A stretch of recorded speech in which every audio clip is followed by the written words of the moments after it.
Hello, class. Welcome to Chapter 7, Intimacies and Estrangements in Holy Men's Marital and Extramarital Relationships. I prefer the much shorter title. She liked it best when she was on top. So I really like this chapter for a lot of reasons. A lot of these later chapters in the book are really tying together some of the groundwork that we laid early on in this course. So in particular, for this chapter, if I can ever get these slides to change when I want them to. Next slide, please. There we go. Um, in particular, this chapter is engaging with Papua New Guinea and Papua New Guinea culture. We read quite a bit about Papua New Guineans and, in particular, their rites of passage, but we also learned a lot about their sexuality, where their sexuality comes from, and where their gender system comes from. Their gender system has actually a lot of overlap with our own system, where we talked about hypermasculinity of men and tough warriors, and masculinity is set up as everything that is the opposite of femininity. But now in this chapter, we get to kind of revisit these people, the things we were learning about. We were learning about in Papua New Guinea in the 1970s, maybe the early 80s. But those, the guardians of the flute and the cult of this particular type of rite of passage is actually was dying out at the time in the 70s, and so that's why they allowed documentary film crews in to come and record some of this stuff, because they knew this stuff was going away and they wanted to preserve it somehow in some sort of record.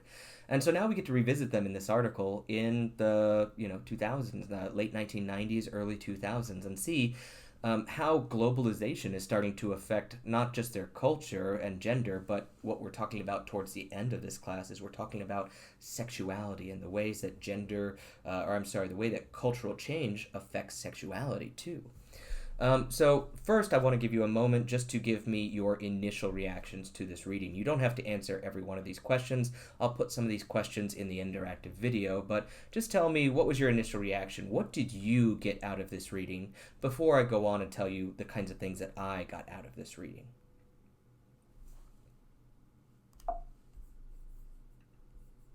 Come on, next slide. There we go.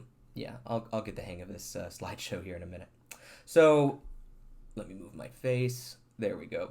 Let's talk a little bit about traditional Papua New Guinea society and how it is related to gender and sexuality. As we've read, Papua New Guinea culture and Papua New Guinea culture is actually very, very diverse. There's a huge number of languages in Papua New Guinea. There's a lot of cultural diversity on a relatively small island, but generally, many of the cultures are extremely male dominant.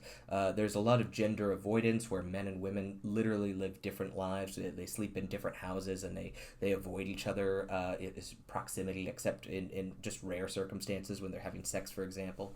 And this sort of sexual antagonism where one sex is always competing with or fighting with the other sex for domination. And that has continued, as we've seen in many different ways, in the 1990s, in the early 2000s. Contemporary Papua New Guinea society, male misgivings about female personhood still go on, and the threats that are perceived as opposing male dominance are persistent in the contemporary context, and today are actually intensified by a number of new changes and things that are going on in contemporary society. So there are increasing class distinctions. Papua New Guineans are no longer horticulturalists and simple farmers, foragers, for example. They are working in the global economy, which means that there is class and inequality. So class distinctions are amplifying some of these issues that were already existing in Papua New Guinean society. Declining economic opportunities, particularly for Papua New Guinean men, as women increasingly become more mobile, more autonomous, moving to the cities to become passenger women, that is, working in the sex trade, and the emergence of criminal gangs and other kinds of hyper-masculine subcultures. So one more quick discussion that I would just want to get out there. What are some of the factors and influences that have led cultural change that has affected sexual lives in Papua New Guinea, and what are some of these changes, and how do Huli men think about them? If you could summarize some of these things, how do you think Huli men think about some of these changes? So, sorry, I have to keep moving my face around. Globalization and sexuality.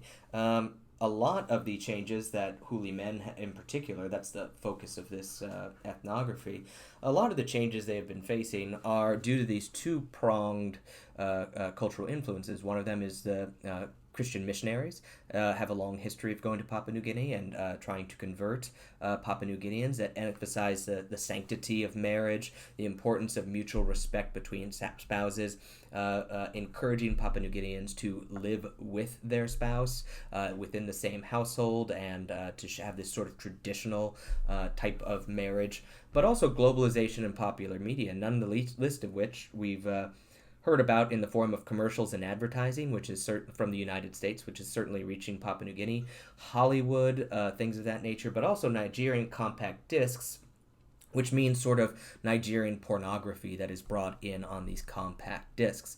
So pre-colonial ideologies and practices remain compelling for many men, although they now confine these ideas to certain kinds of marriage or certain stages of the life cycle. Moreover, there does seem to be a significant pattern in which men abide by traditional sexual taboos in the context of marital life, but actually seek out modern sexuality. That is, what do they call it in this book? I always blank on the terminology when I get to the part. Modern sexualities in their extramarital lives. Style, sex. That's what I was going to try to think of for modern sexuality. Style, sex. So let me end the video there, and we will continue in the next one.